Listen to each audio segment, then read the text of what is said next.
I'm not ashamed to admit that I've been influenced by this bendy thing behind me here. I'm not a plant expert, but I've managed to keep this plant alive. It started toppling over, so I got it a heavier pot, but the stems themselves kept like wanting to boo. The internet just knew what my soul needed here and sent me some ads for these moss poles. This is from K Brands. These are wire covered in dried moss and then wrapped with like a twine. So it's a very natural look. This is really strong.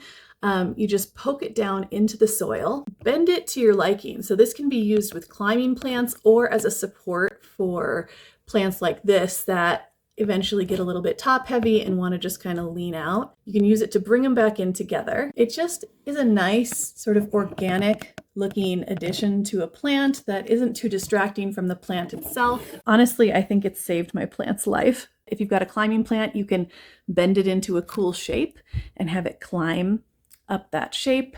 Here it is, a moss pole. Who knew? I hope this was helpful.